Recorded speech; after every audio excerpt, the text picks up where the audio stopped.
I'm taking Tyranids to a tournament this weekend, and as you may have seen from my videos, I'm building a Nidzilla list. I'm not going to talk about that list now, instead I'm going to talk about how viable Horde lists are at the moment. And I do have a lot of little gribblies to play. With how much Tyranids have been nerfed with points, the humble Hormigons and Tervigon remain the same price. And actually Horde lists are doing pretty well at the moment. So let's have a deep dive of how to make the most of Hordes. Starting with Hormigons, they're 8 points a model, fast with movement 10 and shenanigans, and they're hitting on 4s. It's not worth taking upgrades for the points unless you were playing Gorgon, then you definitely want Toxin Sacks. They can fight 3 ranks deep with Swarming Masses ability, and only for these guys they have the Abounding Advanced strats, which is 6-inch auto advance and then charge. That's 1 CP for 15 or fewer models, and it means they'll be really quick. These are going to be your fast, surprising melee threat. Through weight of dice and buffing, they'll actually kill big things. Termagant's next, cheaper at 7 points, slower with 6-inch move, but still hitting on 4s. They are the shooting force with weight of dice. And the basic flesh borers at strength 5 minus 1 AP are pretty reasonable and buffable.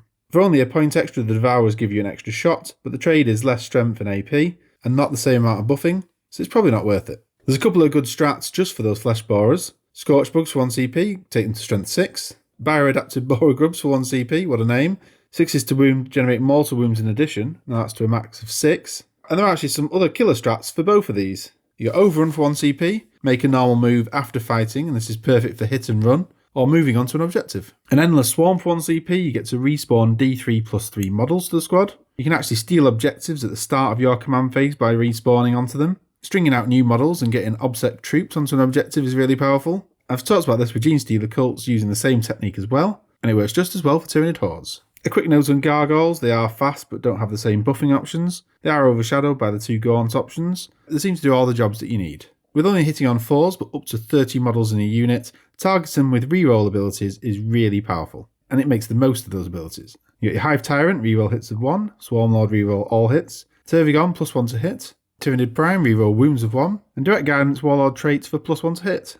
A 30 gribbly blob can be really buffed up. There's a good chance they won't be in Synance because they're fast and giving you board control, but worth keeping it in mind is having that auto-passing morale is really important because otherwise it'll hurt you. Some key synergies now, the Tervigon. If you're going Termagant Swarm, then you need a Tervigon. 235 points to give out plus 2 inches to move for their synaptic ability. The important thing is they return 2d6 destroyed Termagants to a unit, and again stringing these out can allow you to steal objectives. Once per battle you can spawn another 10 model unit onto the board, but you do need to make sure you keep 70 points from your total as it will cost you. And as I've mentioned, it gives a plus 1 to hit for a Tervigon unit. Cool for the Tervigon, a giant monster, is that you can actually gain Lookout Sir by having 15 plus Tervigons near her. Swarmlord is such a good character to take just because it has its full rerolls to hit ability, and you can really make the most of this when you use it on a 30 model blob. Think about which high fleet to take when you're doing a swarm list. A pretty good one, but maybe not the best, is Behemoth. Plus 1 strength in the first round of combat's nice. You also get to reroll charges. Although that secondary high fleet buff you might switch out for obsec monsters or something different. Your plus 1 to wound psychic power again is good,